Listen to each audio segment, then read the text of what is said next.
Today, in the history of Batman, we check out the rise of the Penguin and the training of Tim Drake. Hello again, Bat fans! In this episode, we resume the comic book history of Batman. The last time we checked the regular Batman comics was during A Lonely Place of Dying, the storyline that introduced Tim Drake.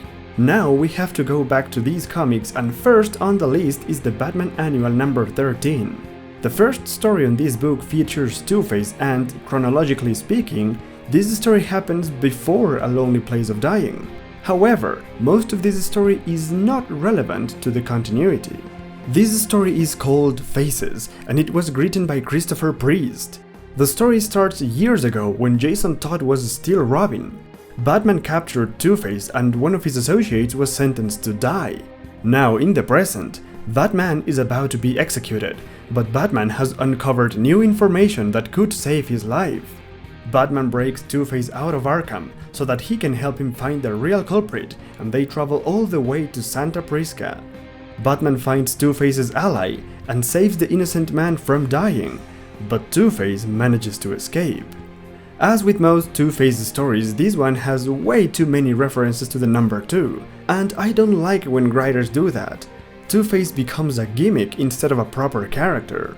But the most striking thing about this story is that Batman travels to Santa Prisca for the first time, as the infamous island makes its first appearance in a Batman comic book, and as we all know, it won't be the last.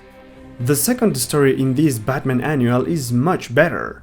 This is the story of Alfred and how he became a butler for the Waynes, even though he wanted to become an actor. Despite his frustrated dream, in the end Alfred became the best actor he could be, because every day Alfred has to pretend that Bruce is just a rich, idle playboy, while he tries to contain his concern for his safety. This story is incredibly good, because it shows us the nature of the relation between Bruce and Alfred. We feel Alfred's pain when Bruce goes out every night, and when he comes back injured, we see Alfred's sorrow. Alfred cares about Bruce, as if he was his own family. And not only that, this story shows us that it is Alfred who comes up with the suggestion that Bruce should use a different voice for Batman. This is the first time in comics that the idea is used, and maybe the Batman movie had something to do with it. And finally, Batman Annual number 13 has a few profile pages in the end, and the reason why I mentioned the Batman movie is because Vicky Vale is included in the list of characters, although she hadn't appeared in comics for years. Next up we have yet another annual, and this time it's the second Detective Comics annual. This one features a story called Blood Secrets, written by comic book legend Mark Waid and Brian Augustine, with art by Val Semeiks. This is a story about a young Bruce Wayne going to train with a great detective called Harvey Harris. Together they team up to stop a murderer, but the mission ends with Harvey's death.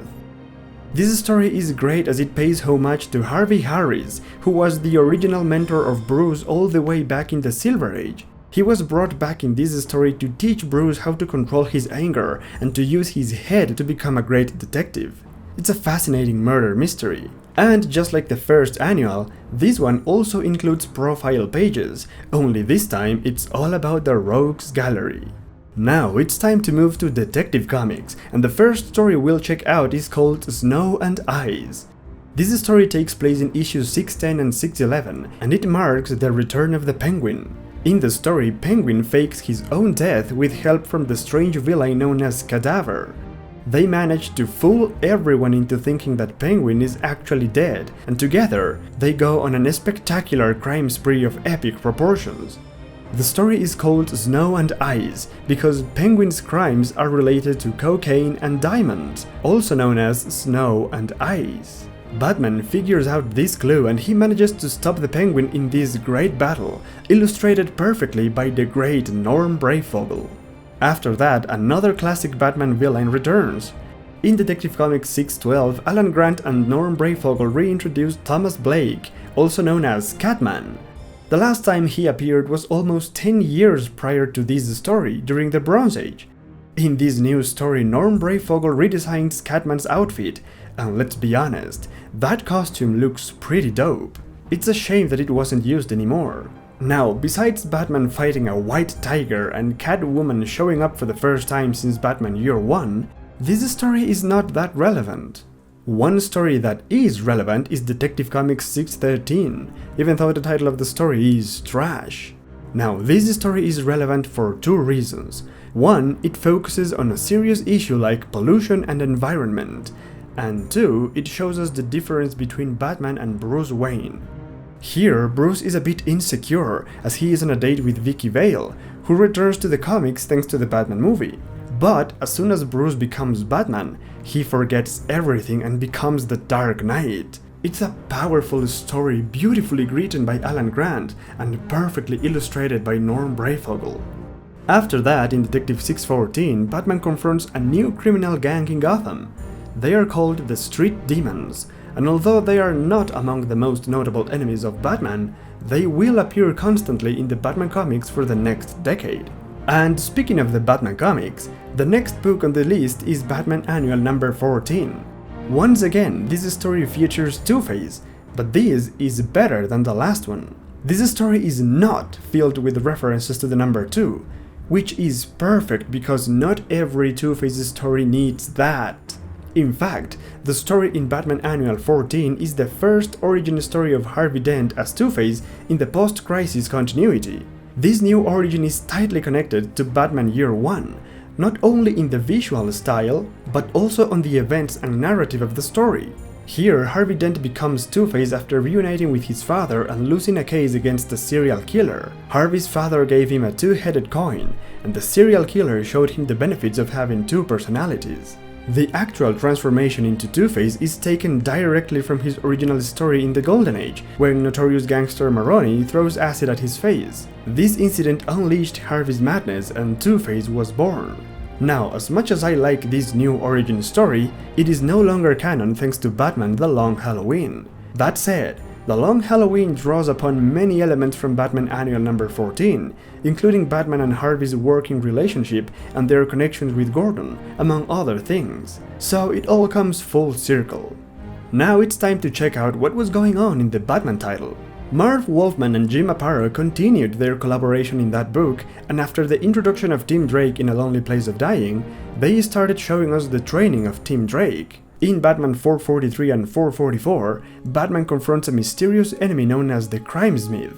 Although Batman manages to stop the Crimesmith's activities, the villain is not captured. But that's not what's relevant in this story. In this two-parter, we get to see what kind of training Bruce chose for Tim Drake before he becomes Robin. Tim and Alfred have to follow Batman and they have to watch from the distance as the Dark Knight deals with street crime. Tim only has to watch and learn from what he sees. And later, while Bruce is doing some detective work to stop the Crimesmith, he teaches Tim how to improve his detective skills. Tim is very good at this, and he learns very quickly. He really is a natural detective. And then they do some exercise to train their bodies. Bruce doesn't want to make the same mistakes he did with Jason, and that's why he wants to make sure Tim has enough training before he becomes Robin. This story also marks the return of Lucius Fox since the Bronze Age, and that's all the good things that can be said about them, because in terms of story, it's pretty regular. This storyline is not compelling and neither was the next story.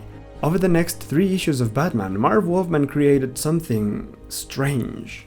In this story, Batman travels to Russia in order to stop a rogue secret agent known as Demon. He is a student of the KG Beast and he has a list of 10 victims he wants to kill. And that already sounds too much like 10 Nights of the Beast. This story is actually a cheap copy of 10 Nights by Jim Starlin, and is made worse by the fact that it was crafted as a preachy way to give an environmental message.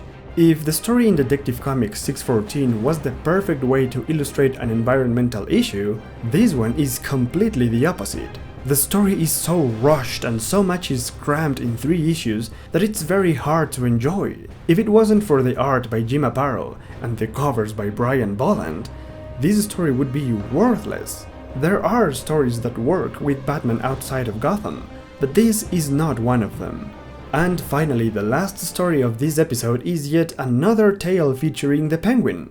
This time is a 3-part crossover between Batman and Detective Comics. Here, Penguin recruits the mute hunchback called Harold to create technology that allows him to remote control large flocks of birds and use them in his grand criminal schemes. Penguin's new technology gives Batman many headaches, as he even manages to get his birds inside the Batcave and destroy much of Batman's equipment and all of his patients. Nonetheless, Batman finds a way to stop Penguin thanks to the detective instincts of Tim Drake and a little help from Harold, who realized Penguin was only using him. Penguin's plan was to sell the technology to international criminals, but Batman captured him for good. This story is most notable because it's the first crossover between Batman and Detective Comics in almost 2 years, and it also marks a definitive change because it's the first time in 2 years that a young sidekick appears in Detective Comics. The year is 1990, and Tim's time as Robin is coming closer and closer. But there's something else that is coming closer. You see, there's a reason why in less than a year, the Penguin has been prominently featured in 2 storylines. And once again, it all comes down to the Batman movie. You might be asking, how is that possible? Well, it's simple. The Batman movie was so successful that Warner Bros. Was already thinking about the sequel. That's right. DC and Warner Brothers were already in discussions about the second Batman movie, and they had already decided to use the Penguin as the main enemy. So, of course, DC started promoting the Penguin in the comics to make him prominent again. Now, I'm not sure the plan worked, but it allowed for some interesting stories like the second one, which also introduced Harold the Hunchback to the Batman comics. And with that, we end this episode. The most important development is Tim Drake's training to become Robin, but before that happens, Batman needs to close some business with the man who killed the previous Robin. In the next episode, the Joker returns for the first time since a death in the family, and also a short review of Batman Digital Justice. If you don't want to miss that, subscribe now and don't forget to leave a like. Until then, Godspeed, my friends!